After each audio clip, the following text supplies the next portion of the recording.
il n'y a pas de questions et réponses, voici quelques sujets que je vais faire aujourd'hui. Le premier, c'est de regarder comment est-ce que l'on peut avoir de la pression d'eau dans un système d'eau qui va dans les maisons et dans un réseau d'infrastructures d'une ville. On va parler de quartz. Un de mes sujets favoris, c'est la géologie. J'en ai pas fait beaucoup en classe, sauf sur les volcans. On va parler un peu de minéralogie aujourd'hui. On va parler de flocons de neige. Alors, on parle du fait qu'il y a souvent, tous les flocons de neige sont différents. Je vais expliquer pourquoi. Et bien sûr, je suis ici pour répondre à vos questions. Donc, nous sommes à notre rendez-vous du samedi matin vers 10 heures. Je sais qu'on est encore durant l'été, donc il y a des personnes qui commencent tranquillement à penser à l'école. Et donc, tout au long du semestre, tout au long de l'automne et de l'hiver, je serai ici pour vous pour continuer à répondre à vos questions, bien sûr. Alors sur ce, j'espère que vous avez passé une belle semaine. Ce fut une superbe semaine pour moi. J'ai décidé d'aller faire un tour au gym aujourd'hui de façon à ce que je puisse m'occuper de ma santé et j'espère que vous vous occupez de votre santé aussi. Alors voyons voir. Le premier sujet, alors on a notre premier spectateur qui vient d'arriver. Donc si vous avez des questions, vous pouvez les mettre dans la section clavardage ou chat ici sur le côté. Ça me fera plaisir de répondre à vos questions, bien sûr. Alors, notre sujet aujourd'hui, c'est comment est-ce que l'on peut avoir de la pression d'eau à l'intérieur d'un système d'infrastructure d'une ville? Alors, voyons voir. Vous êtes d'accord que... Alors ici, je vis au Canada, donc j'ai ma maison ici, dans le sous-sol ici. J'ai un réservoir d'eau et à l'intérieur de notre maison, nous avons de l'eau dans les robinets et autres aspects aussi. Maintenant, ce qui est intéressant, c'est que la pression d'eau arrive de différentes façons. Donc, nous allons commencer avec la pression d'eau dans une maison et nous allons parler après de la pression d'eau dans une ville. Alors, si vous vivez dans une maison dans laquelle il y a des robinets, il y a un système de tuyauterie et que lorsque vous ouvrez le robinet, il y a de l'eau, il y a certaines raisons pour cela.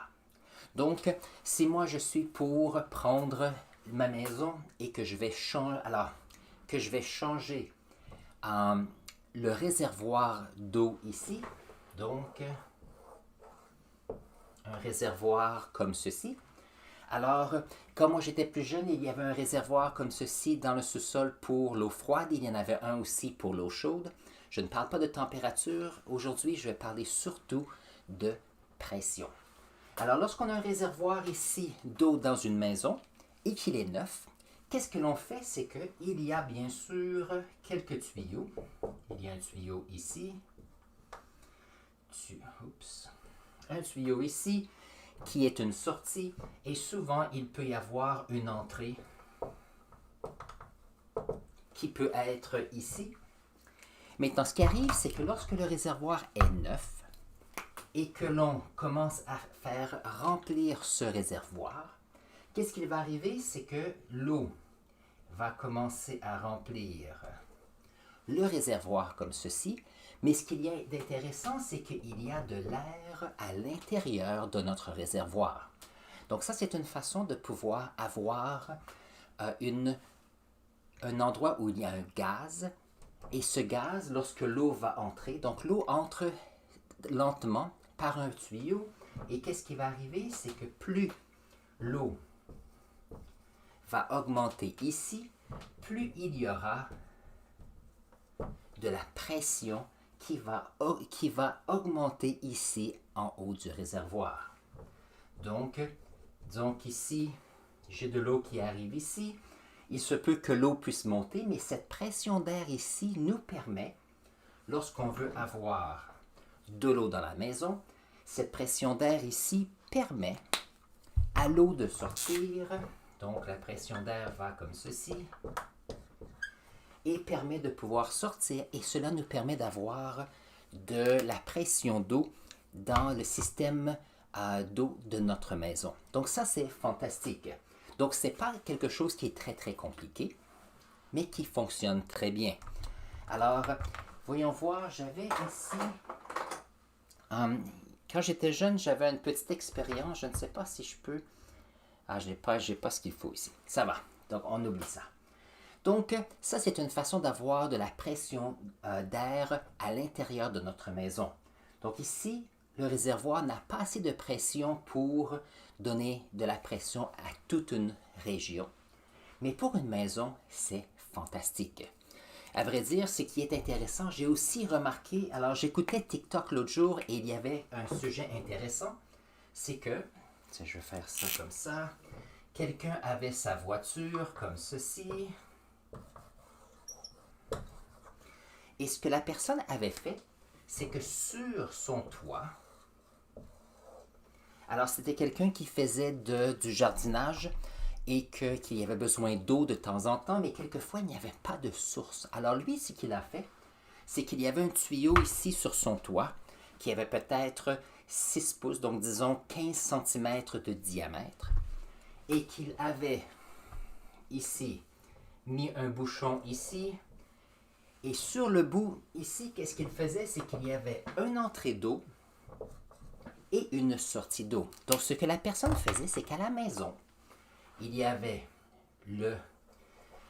un arrosoir, donc il prenait le boyau d'arrosage et il utilisait la pression qu'il y avait dans le réservoir d'eau de la maison et remplissait ici le contenant. Mais ce qui est intéressant, c'est que à l'intérieur du tuyau ici, il y avait une certaine quantité d'air qui avait aussi une augmentation de la pression. Donc, ce qui est intéressant, c'est que oui, ce n'était pas des centaines de litres, mais cela lui donnait peut-être 5 à 10 litres de pression, avec 5 à 10 litres d'eau avec une certaine pression disponible. Donc, lorsqu'il avait rempli son tuyau, il se retrouvait avec une voiture, avec un contenant qui avait ici une pression. Et donc, j'ai regardé un peu et il avait un petit boyau d'arrosage dans sa voiture et il y avait une bonne pression, surtout s'il faisait des activités de jardinage et qu'il n'avait pas accès à l'eau. Donc ça, j'ai trouvé que c'était intéressant. Donc, pour ceux qui veulent savoir un peu des fois comment est-ce qu'on peut trouver des trucs, ça, c'est une façon, bien sûr. Voilà. Très bien. Donc ça, c'est pour la pression d'eau ici. Maintenant, que peut-on faire pour avoir une certaine pression d'eau dans une ville? Ça, c'est une bonne question. Avant que je réponde à cette question, n'oubliez pas que je suis ici pour vous.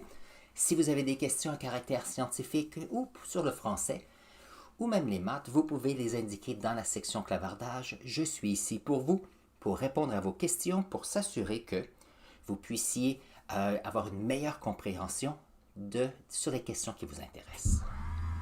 Donc, je vais monter ça ici. Parfait.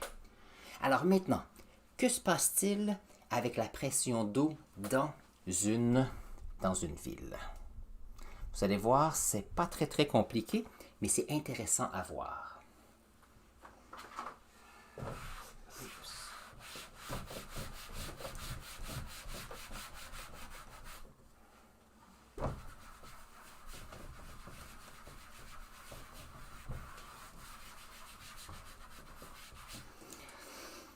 La prochaine fois que je vais faire un tour d'auto, je vais m'assurer d'avoir une photo. Ici où je vis, il y a une tour d'eau qui donne de la pression à la ville. Voyons voir comment est-ce que c'est près de chez nous. Il y a ici le lac Ontario, comme ceci.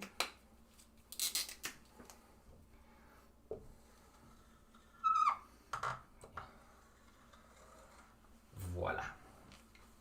Donc ça ici, c'est un peu la géographie de où est-ce que je vis.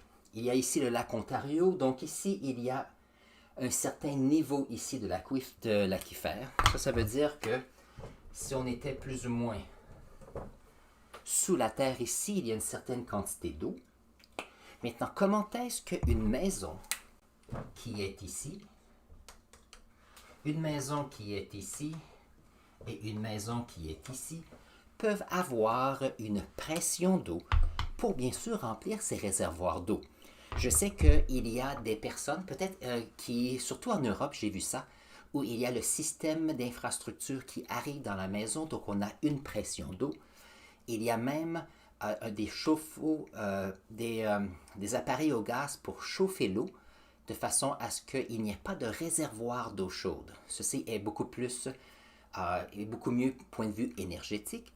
Donc l'eau entre dans la maison pour l'eau froide. Si on a besoin de l'eau chaude, passe dans le chauffe-eau et est utilisée tout de suite. Donc différentes régions à différentes façons en ce qui concerne les infrastructures que vous avez. Donc si on prend ici ce que nous avons ici où je vis une tour à l'eau, comme ceci, comme cela, et il y a peut-être quelques petites structures, comme ceci. Ça ressemble un peu à un grand champignon. Et ce grand champignon ici, ce qui est intéressant, c'est que il est rempli d'eau ici. Donc, lorsqu'on parle d'une région, avoir de la pression d'air ne serait pas assez pour donner une pression d'eau à une région. Donc ici, on doit utiliser une autre façon de le faire. Et en passant, bienvenue à ceux qui sont ici. Nous avons Chiffre Alphabet qui est arrivé. Je suis content de te voir aujourd'hui. Et ta question, c'est comment un barrage hydroélectrique produit-il de l'électricité? Excellent. C'est intéressant parce que mon sujet sur la pression d'eau va être un peu à une intro pour ta question. C'est une excellente question ici, Chiffre Alphabet, ce matin. Alors, si nous avons ici un réservoir d'eau, ce qui est intéressant, c'est regarder. Le réservoir est à un certain niveau. Si on regarde le niveau ici, est à un niveau plus haut que la maison. Alors, qu'est-ce qu'on utilise? On utilise la gravité. Donc, qu'est-ce qu'il y a? C'est qu'il y a un petit tuyau qui va monter une certaine quantité d'eau ici, qui monte comme cela. Par contre, si on a un petit tuyau qui a peut-être quelques centimètres, on a besoin d'un petit peu de pression pour faire avancer l'eau. Donc, on a ici quelques tuyaux avec quelques centimètres qui vont aller remplir ce réservoir. Mais on a une colonne ici qui a peut-être, je ne sais pas, je ne sais pas, 10 ou 20 ou même plus que 20 cm de diamètre. Et qu'est-ce qui arrive, c'est que cette gravité ici pousse vers le bas. Et ceci permet de pouvoir avoir une pression d'eau qui va dans les tuyaux d'aqueduc. Des tuyaux comme ceci. Alors, ceci permet de donner une poussée par la gravité pour aller se promener. Maintenant, ce n'est pas tout l'eau qui va dans le réservoir, parce la ville peut ajouter certains conduits d'eau dans le réseau ici, mais on a besoin d'un endroit pour avoir une pression due à la gravité pour maintenir cette pression pour les maisons ici. Alors ici, on a une pression qui va aller ici et ira aux différentes maisons qui sont ici. Alors ça, c'est à plusieurs kilomètres de où j'habite. Alors ici, la ville, qu'est-ce qu'elle a fait? C'est que elle a fait aussi un réservoir ici souterrain, comme cela, qui l'a rempli d'eau aussi. Maintenant, qu'est-ce qui est arrivé? C'est qu'ils ont fait un genre de remplissage. Avant, la colline était peut-être comme ceci. Ils ont fait un bâtiment, un grand réservoir d'eau ici. Et ce réservoir est fantastique parce que si on regarde le niveau d'eau ici, le niveau d'eau qui est ici est plus haut que la maison qui est ici et la maison qui est près du lac. Alors, qu'est-ce qui arrive? C'est que nous avons, par gravité encore, on a de l'eau qui peut aller dans les différentes maisons. Donc, ceci permet de pouvoir, en utilisant la gravité, donc on n'a pas besoin de pompe pour créer une pression. Nous utilisons la gravité que nous avons facilement pour avoir cette pression. Et c'est comme ça que l'on peut avoir une pression d'eau dans les maisons de notre région ici. Et voilà. Donc, j'ai trouvé ça intéressant. C'est quelqu'un qui m'a posé cette question lorsque je suis allé au resto. Il y avait une conversation sur la pression d'eau dans le resto. Donc, je me suis dit que c'était une raison intéressante. Et la raison de cela, c'est qu'il y avait des réparations sur la route. Et ces réparations avaient fait qu'il y avait une baisse de pression parce qu'ils ont fermé quelques robinets, non, pas, quelques valves, voilà. Quelques valves pour limiter la pression d'eau pour que les réparations puissent être faites. Donc ça, c'est intéressant. Donc, voici une question sur l'eau. Voilà. Très bien. Donc, bienvenue ici à ceux qui sont avec moi ce matin. Donc, bien sûr, je suis ici pour répondre à vos questions. Nous avons parlé de la pression d'eau dans les maisons ici. Et la prochaine question qu'on va répondre ce matin, c'est comment est-ce que les barrages hydroélectriques produisent-ils de l'électricité? Donc, ça, c'est une excellente question. Alors, moi, ce que je vais faire, je vais même aller chercher un outil pour vous montrer cela. Donc, barrage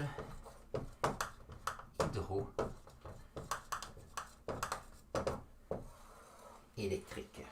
Donc, je reviens dans un instant. Je vais aller chercher quelque chose pour vous aider à bien comprendre.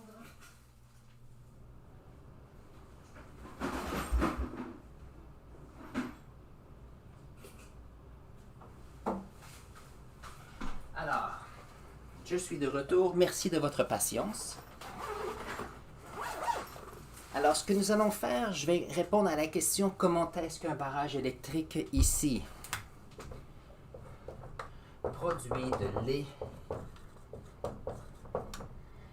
l'électricité. Voilà. Alors, ce que je vais faire, on va regarder un exemple pour nous. Alors,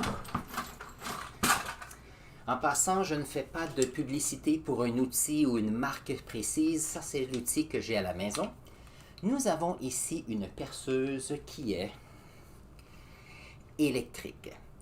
Une perceuse électrique comme ceci, ce qui est intéressant, c'est que il y a ici un endroit qu'on connecte sur le mur pour avoir deux pôles d'énergie. Et ceci permet à notre perceuse de pouvoir tourner. Donc ici, on a de l'énergie électrique qui produit de l'énergie de rotation. Donc, je n'ai pas accès, tous mes fiches sont utilisées ici, donc ça va. Donc, électricité en énergie de rotation. Donc ça, c'est un outil qu'on utilise à la maison. Maintenant, ce qui est intéressant, c'est que si moi, moi je me rappelle, alors ici, présentement, il y a des systèmes de sécurité sur une machine comme ceci, mais pensons un peu. Si moi, je prenais cette perceuse et que je faisais tourner rapidement ce bout ici, est-ce qu'il serait possible qu'il y ait de l'électricité ou un potentiel d'énergie qui sont disponibles ici? Ah, ça c'est une bonne question. Donc pensons, j'ai ici une perceuse. Si je connecte dans le réseau électrique, ma perceuse va tourner. Énergie électrique en énergie de rotation. Maintenant, si moi je décide de faire une rotation de la perceuse ici, est-ce qu'il serait possible que j'ai de l'énergie mais qui va en sens inverse, de l'énergie de rotation qui donne de l'énergie électrique? Alors maintenant, en 2021, les perceuses comme ceci ne permettent pas cela. Mais moi, quand j'étais jeune, je me rappelle d'avoir joué avec une perceuse où, lorsqu'on faisait tourner la perceuse ici, on pouvait créer un petit peu d'énergie ici. Maintenant, pour le point de vue sécurité, ça ne fonctionne pas, mais ce principe d'énergie de rotation en énergie électrique, ça c'est la base d'un barrage hydroélectrique. Alors, voyons voir. On a besoin un peu de géographie. Donc, moi, je vais faire mon barrage comme ceci, comme cela, comme ceci.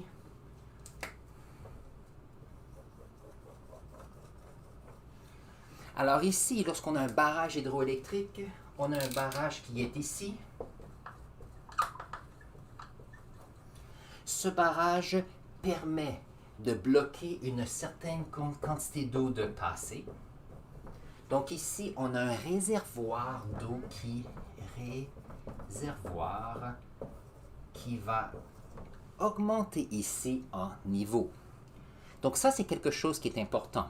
Maintenant, plus le réservoir est plein, plus il y a de pression sur le barrage ici, parce qu'il y a un volume d'eau qui est présent. C'est pour ça qu'on a besoin d'un barrage qui est très fort pour s'assurer que l'eau est gardée derrière. Maintenant, ce que les ingénieurs font, c'est qu'ils prennent ce barrage ici et vont créer. Alors en passant, ça c'est un peu une simplification, mais ça va répondre à la question. On a ici, non, excusez, spatio, ce n'est pas nécessaire.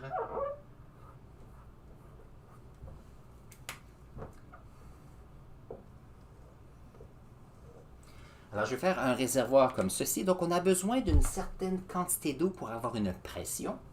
Ce qui fait que on prend la pression et on la fait glisser ou aller dans un endroit spécifique. Et chose intéressante, c'est que ici,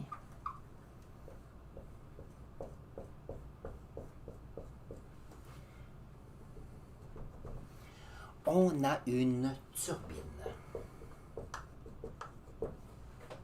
Alors, que se passe-t-il avec la turbine ici?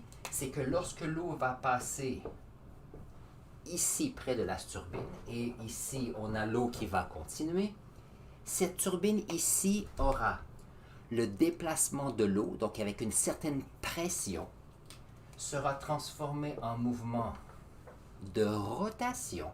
Et ce mouvement de rotation ici, rotation, deviendra en rotation ici en électricité. Donc ici, on utilise. Alors les moteurs électriques, ce sont des moteurs où il y a des électrons qui passent, il y a des aimants. Donc, je ne parlerai pas de la structure interne ici. Peut-être ça pourrait être une vidéo intéressante un jour. Donc, si on prend ceci, on a une turbine qui fait tourner, se fait tourner par la pression d'eau, et ceci nous donne une certaine quantité d'énergie. Maintenant, ici, j'ai une roue seulement, mais cette turbine, il peut y avoir 4, 5 ou 6 turbines pour un barrage. Cela dépend de la quantité d'eau disponible, de la pression d'eau disponible pour pouvoir faire de l'électricité. Donc ça, c'est le principe derrière le fait que l'électricité est produite avec un barrage. Maintenant, ça, c'est un barrage qui demande beaucoup d'investissement. Des exemples, je sais que dans la province du Québec, il y a plusieurs barrages hydroélectriques comme ceci. Je sais qu'en Chine, il y a une des grandes rivières où on a fait un très grand barrage. La seule chose que j'ai en tête, c'est les Trois-Rivières, mais je pense qu'il y a un autre nom pour celui-ci. Je sais que sur le Nil, on a aussi fait un grand barrage et ceci, quelquefois, peut causer des difficultés politiques. Donc ici, un peu de politique qui va avec les sciences, parce que n'oubliez pas que si on a un réservoir d'eau ici, celui-ci augmente de le niveau, mais qu'est-ce qui arrive, c'est que, qu'arrive-t-il si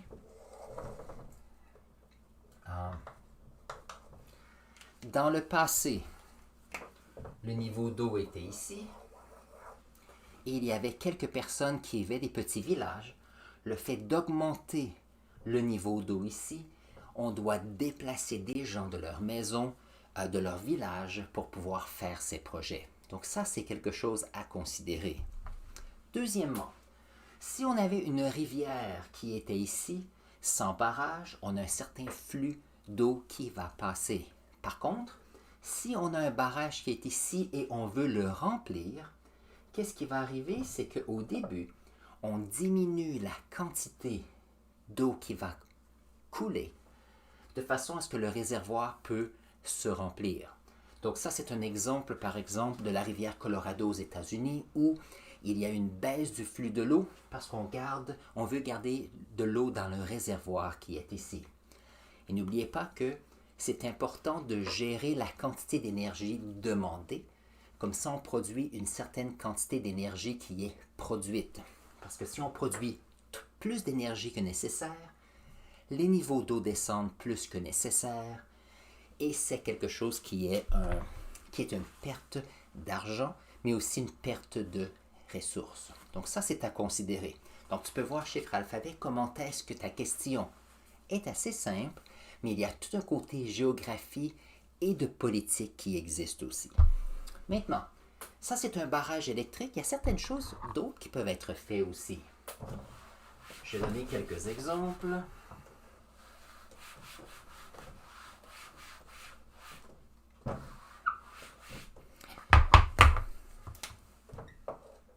Comme ceci.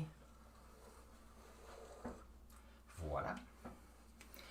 Un exemple serait par exemple les chutes du Niagara. Chute du Niagara. Donc, ce que les ingénieurs peuvent faire aussi, c'est qu'ils peuvent prendre. Donc, ici, dans les régions des Grands Lacs, on a une grande faille géologique qui fait que, ici, nous avons le lac Erie. Ici, avec un E majuscule.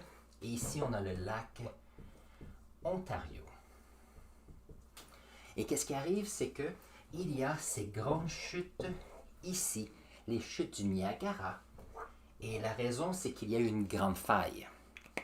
Qu'est-ce que c'est la grande faille? Je vais montrer un petit peu. C'est que ces deux niveaux étaient égaux à un certain moment donné et tout ce côté a descendu.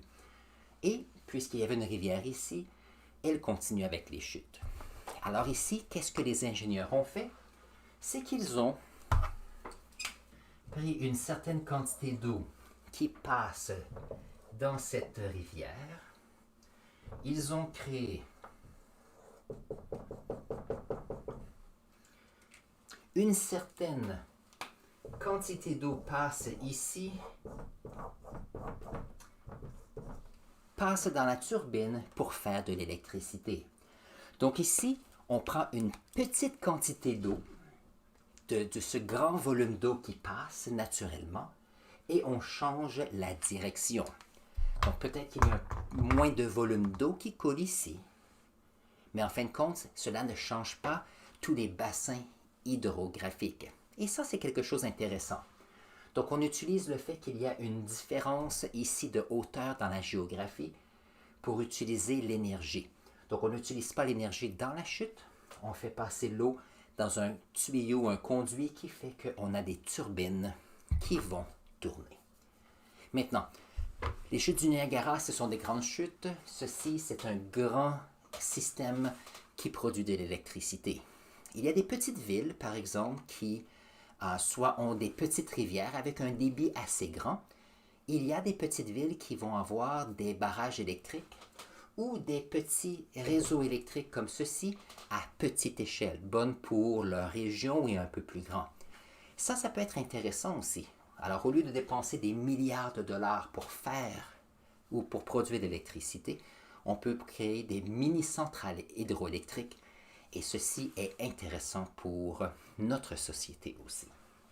Donc, ça, c'est intéressant de ce côté-là. Les mini-barrages électriques ou les mini-systèmes hydroélectriques peuvent être utiles, comme ça on a besoin de moins de transport. Parce que n'oubliez pas que si on a des mégavolts ou des kilos, des centaines de milliers de kilovolts qui sont produits ici, on a besoin d'un réseau pour transporter cette électricité. Donc ici, il faut penser à cela, bien sûr.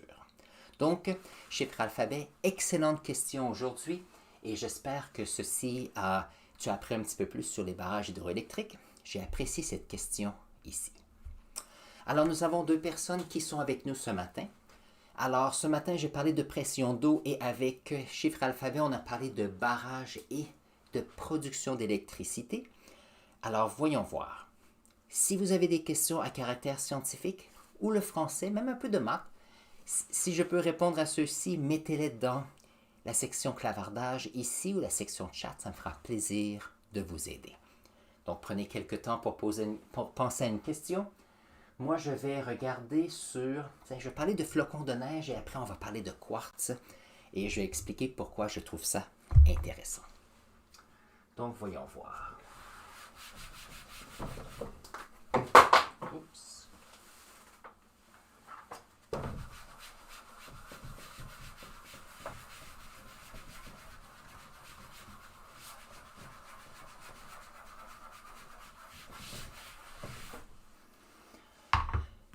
C'est bien, flocons de neige.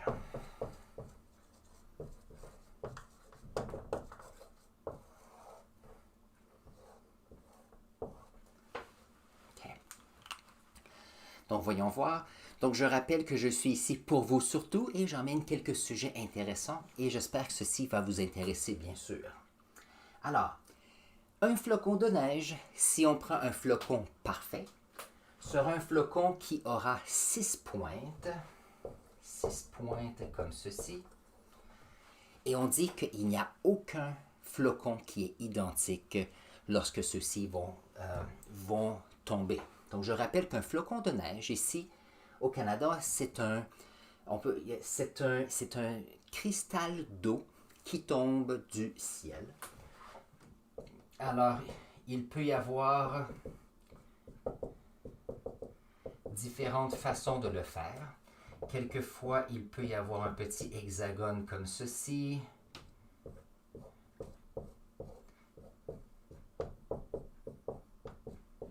Comme ceci.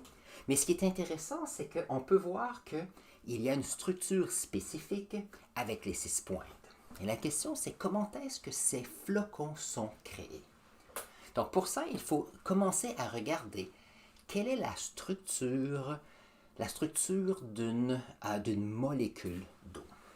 Donc, lorsqu'on parle de l'eau qui est dans le ciel, celui-ci est fait de 2 hydrogènes et d'un oxygène, comme ceci. Donc, on a fait un peu de chimie dans les mois qui viennent de passer. Donc, ici, il y a une structure spécifique. Et la structure spécifique, qu'est-ce que c'est? Il y a un oxygène et il y a un hydrogène et un deuxième hydrogène, comme ceci. Un atome d'oxygène, 2 atomes d'hydrogène. Donc, ça ici, ce sont les électrons de valence qui font une structure. Mais chose intéressante, on peut voir que ça ressemble un peu à il y a un angle entre les deux ici, un angle spécifique. J'aurais dû regarder quel est cet angle. J'ai oublié de regarder. Si on prend ce dessin et on le simplifie, on a quelque chose qui ressemble à cela. Maintenant, le fait que ces hydrogènes et oxygènes sont ensemble, c'est à cause des électrons. Et les électrons qui retiennent ces atomes ensemble bougent toujours. Donc, il arrive quelquefois que celui-ci va devenir un peu plus positif parce que l'oxygène va avoir son électron. Quelquefois, celui-ci va être plus positif parce que l'oxygène veut avoir des électrons. Ça veut dire que l'oxygène a tendance à être négatif ici. Donc ça, c'est une chose à penser. Et vous allez dire, oui, mais est-ce que j'ai déjà vu le fait qu'une molécule d'eau peut avoir un peu de charge? Pensons. Vous savez, lorsque l'on prend, par exemple, du sel que l'on met dans l'eau et on va brasser et le sel va se dissoudre. On peut avoir aussi d'autres matériaux que l'on met à l'intérieur de l'eau et ceux-ci vont se dissoudre. Quelquefois, on peut aller à un lac et il y a à l'intérieur de l'eau des particules en suspension. OK, comment se fait-il qu'il y a ces particules qui se mélangent à l'eau? Une des raisons, c'est que l'eau a cette propriété d'avoir des charges. On appelle ça une polarité. Donc, 2 pôles, un côté négatif, un côté positif, qui fait que ils ont tendance à vouloir attirer certaines choses, surtout si on veut faire dissoudre du sel, par exemple. Maintenant, ce qui est intéressant, c'est que lorsqu'on a des flocons de neige, nous avons une molécule d'eau comme cela. Mais ce qui est intéressant, c'est que cet oxygène-ci peut, par exemple,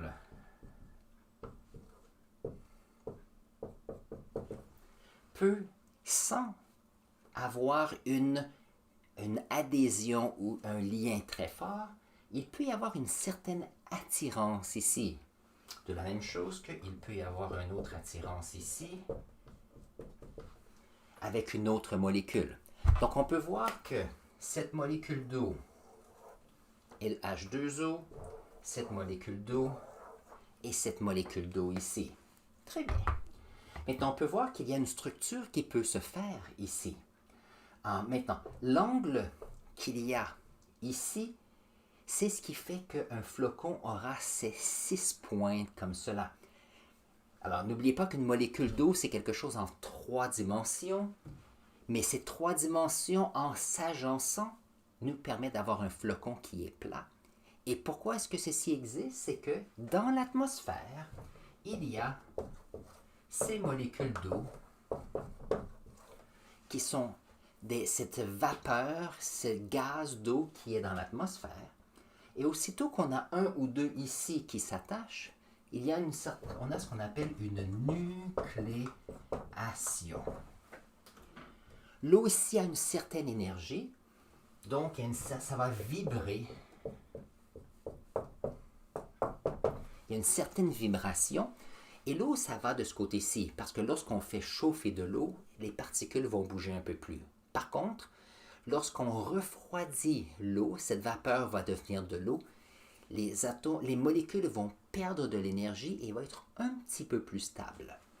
Alors dans le ciel, que se passe-t-il? C'est qu'on a quelques molécules d'eau qui s'agencent ensemble, qui vont partir de gaz, liquide, et vont devenir solides.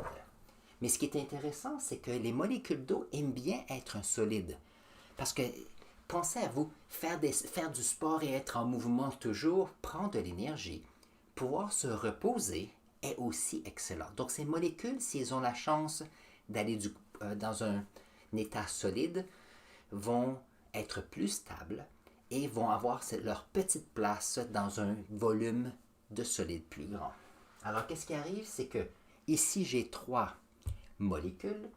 Alors ici, qu'est-ce qui va arriver? C'est que lorsque ces 3 molécules d'eau vont tomber, parce que maintenant qu'il y en a 3, la gravité va faire descendre ceux-ci, il y a ces molécules d'eau qui vont s'ajouter ici et vont former une forme cristalline d'eau.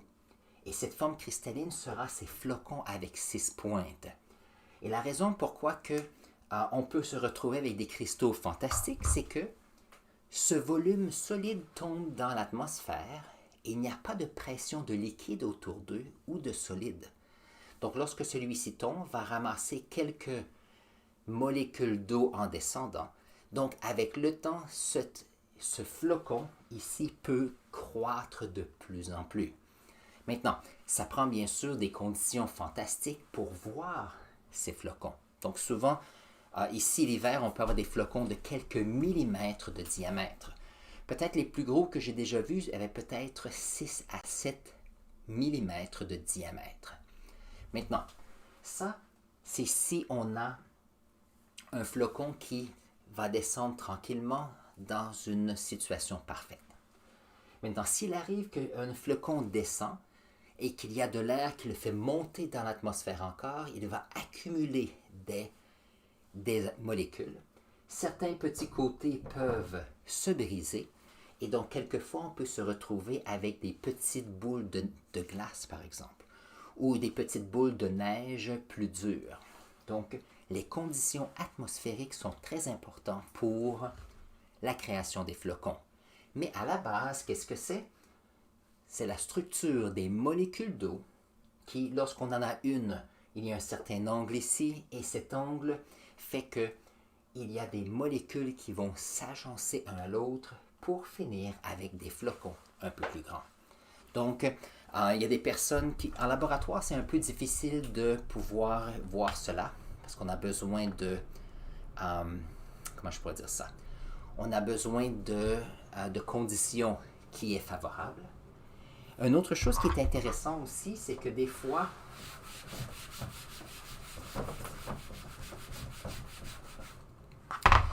lorsque je suis ici l'hiver, donc j'ai ma voiture ici, comme cela. Alors j'ai le pare-brise.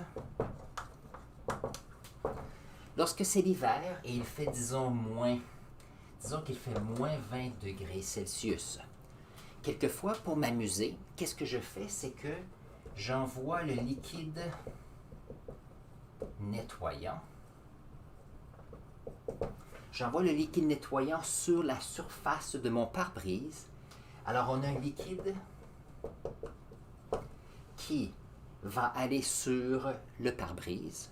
Nous avons les essuie-glaces qui va nous donner une petite couche très très mince d'eau. Et ce qui est intéressant, c'est qu'à ce moment-là, on peut voir la formation de cristaux de glace qui arrivent sur le pare-brise.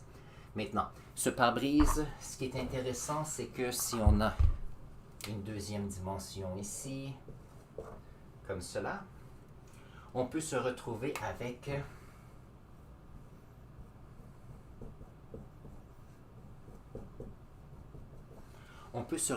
des cristaux de glace qui se forment presque instantanément sur le pare-brise. Et c'est toujours intéressant de regarder cela. Maintenant, une fois qu'on est dans la voiture, que la voiture chauffe, le pare-brise se réchauffe et on n'a plus ce phénomène qui existe.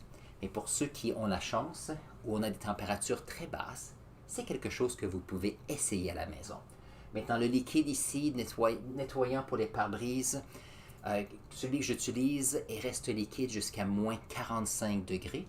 Mais lorsqu'il y a du vent, cela fait baisser la température. Si vous utilisez de l'eau seulement, celui-ci va geler assez rapidement. Et ça, c'est une autre façon que vous pouvez le faire. Donc ça, c'est un peu l'information que je voulais indiquer sur la formation des flocons de neige avec vous. Alors, si vous avez la chance, voilà. Alors, moi, je vais effacer le tableau. S'il y a des questions de caractère scientifique, c'est le temps de le mettre dans la section clavardage. Et dans un instant, nous allons parler de quartz, qui est un minéral qui compose la surface de la planète.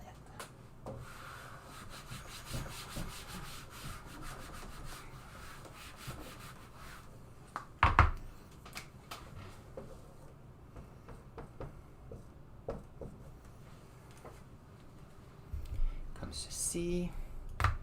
Donc, voyons voir.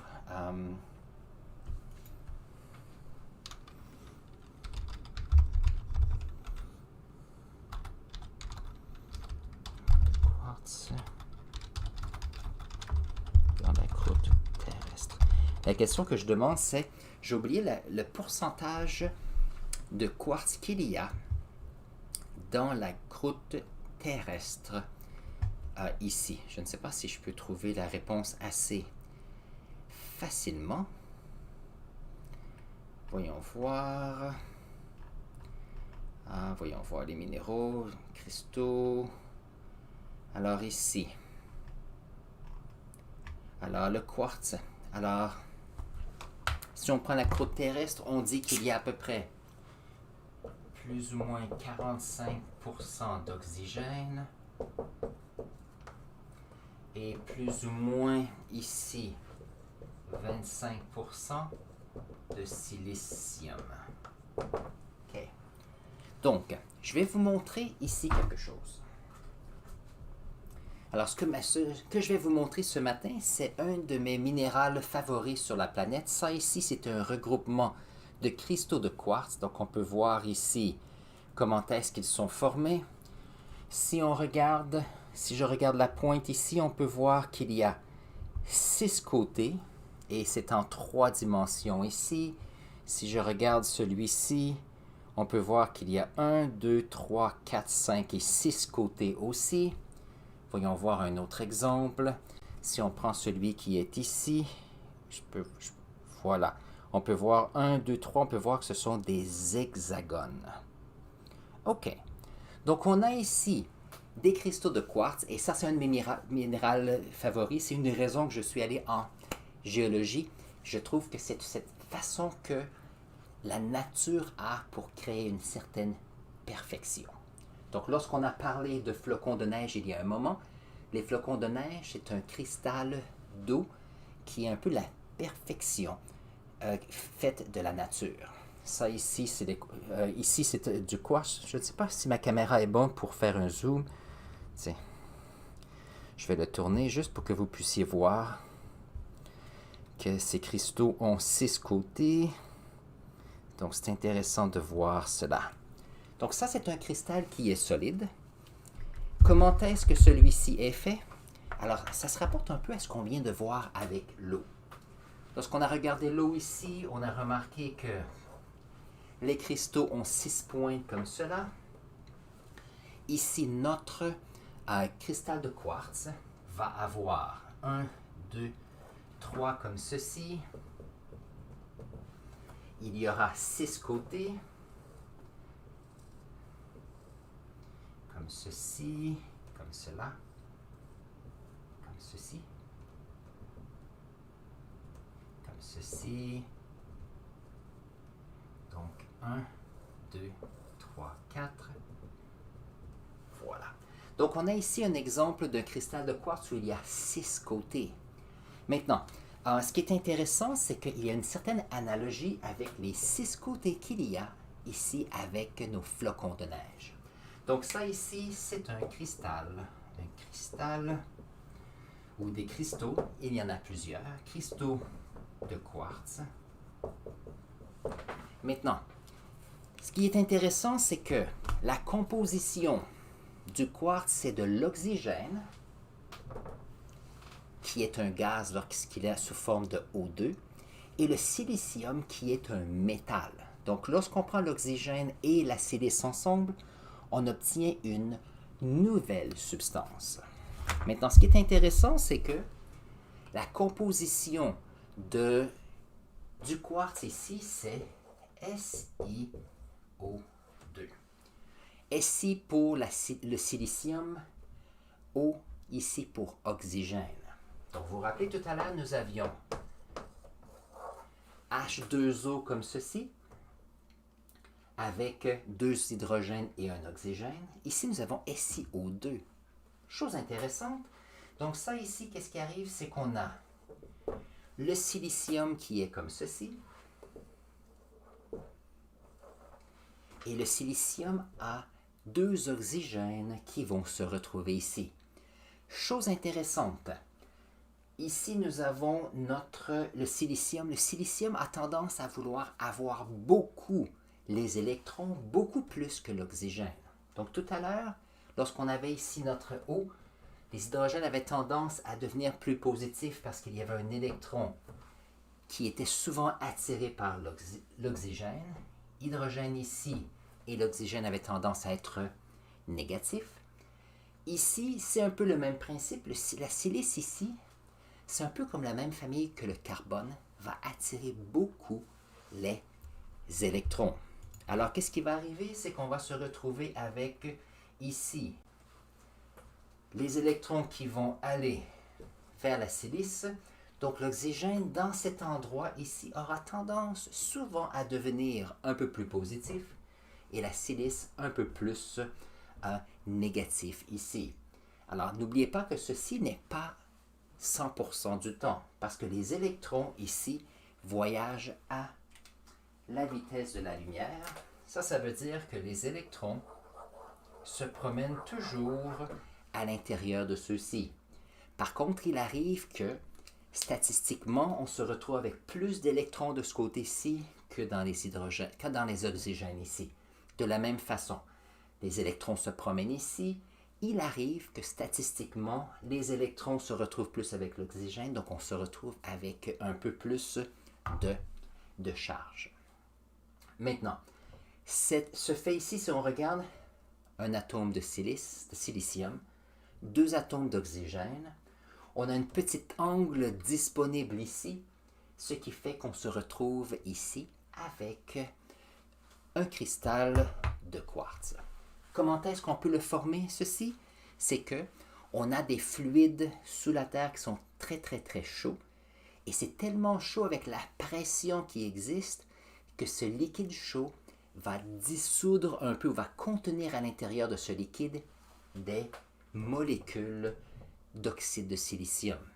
Alors, lorsque celui-ci est dissous, il va pouvoir se promener et lorsque ce liquide passe à un endroit et que cette température descend très tranquillement, qu'est-ce qui va arriver? C'est qu'il y a des particules de dioxyde de silicium qui vont se déposer. Et avec le temps, avec les milliers d'années, des centaines de milliers d'années, il y aura la création de cristaux solides comme ceci, qui sont très stables. Et c'est pour ça qu'on a ici un cristal solide à température de la pièce.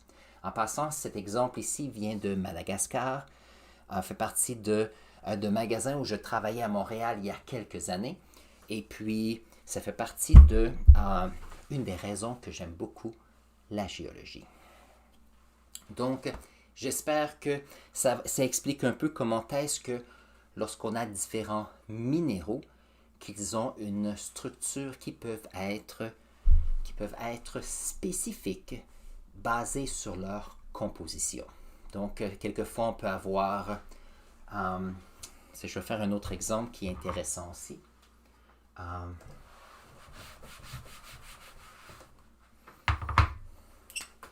Si on prend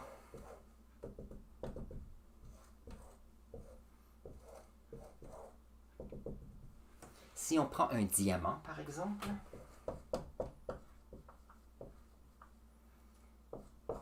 un diamant qui est naturel sera deux pyramides qui seront joints ensemble au centre. Maintenant, bien sûr, nous prenons ceci, on le coupe et on prend chacun des côtés et on va les polir pour en faire des bijoux. Mais comment est-ce qu'on se retrouve avec une structure fantastique comme cela? C'est que le carbone, quelque chose qui est intéressant, va avoir tendance à attirer d'autres. 1, 2, 3, oups, j'en ai oublié un.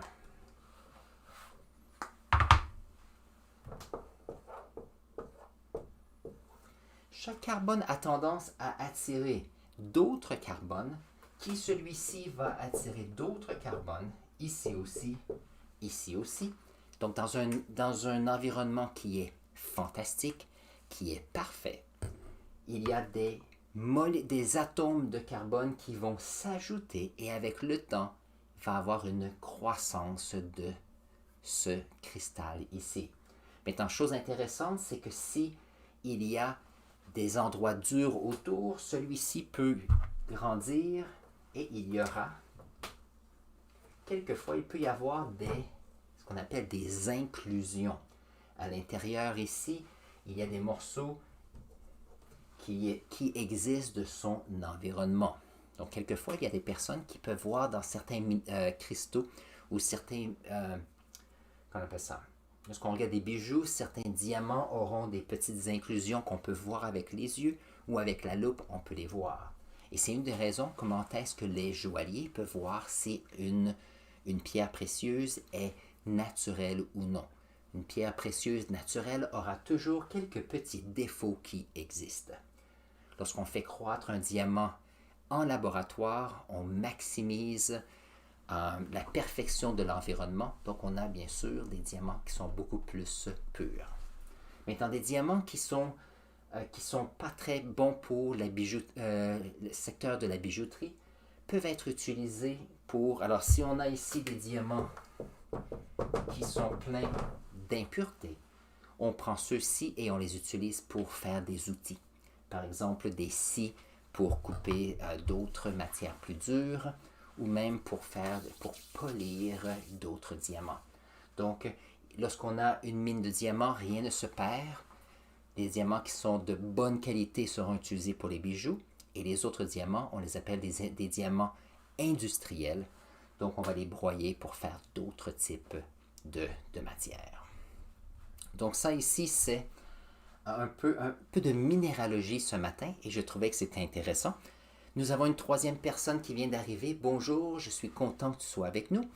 Alors, si vous avez des questions, moi je vais prendre une gorgée de café. Si vous avez une question à caractère scientifique ou de français ou un peu de maths, vous pouvez les mettre dans la section clavardage. Ça me fera plaisir de répondre à vos questions ce matin. Il est presque 11 heures, donc il me reste le temps pour une question avant de terminer. Donc, voici votre chance si vous avez une question supplémentaire.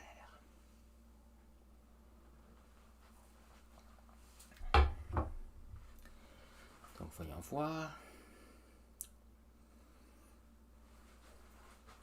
Qu'est-ce que...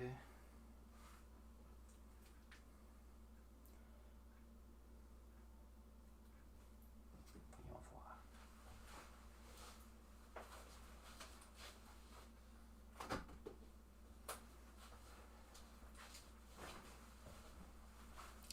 Donc, voyons voir.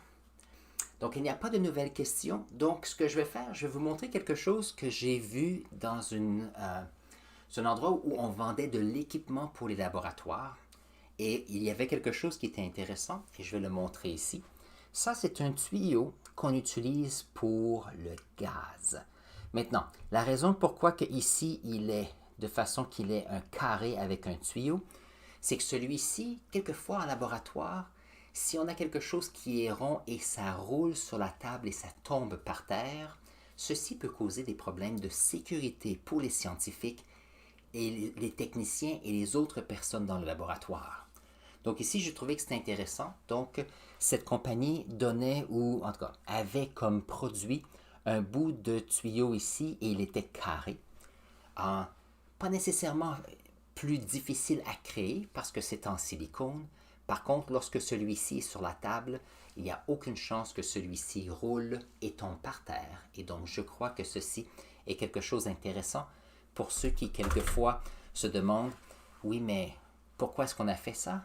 On a utilisé les tuyaux qu'on utilise pour le gaz. Quelqu'un a remarqué qu'il y avait des problèmes de sécurité, surtout s'il tombait par terre. Il a pris le problème.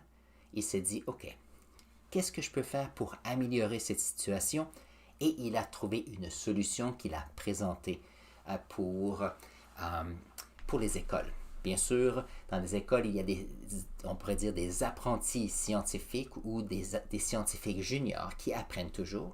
Peut-être dans votre classe, vous avez eu des verres ou de la verrerie qui cassaient ou des thermomètres qui brisaient. Cela arrive. Mais si on peut trouver des moyens pour minimiser les bris, minimiser les blessures possibles, c'est toujours fantastique. Alors, ceci va nous mener à la fin de notre session de questions et réponses aujourd'hui. Je suis content que vous ayez été ici avec moi. Merci, Chiffre Alphabet, pour son excellente question cette semaine. J'adore le fait que tu nous emmènes de France une question à caractère scientifique à chaque semaine. J'apprécie cela. Pour les autres, je suis content que vous soyez venus. Pensez cette semaine s'il y a une question à caractère scientifique que vous pensez que vous aimeriez avoir la solution. Emmenez-moi cette question la semaine prochaine. Ça me fera plaisir de répondre à cette question si je connais la réponse. Et si je n'ai pas la réponse, je prendrai quelques jours pour rechercher la solution et je présenterai les réponses la semaine suivante. Alors sur ce, passez une excellente semaine. Passez une excellente journée. N'oubliez pas d'aller faire un tour à l'extérieur parce que c'est la fin de l'été. Et on se voit la semaine prochaine. Alors au revoir à tous. Ça m'a fait plaisir de vous avoir vu aujourd'hui.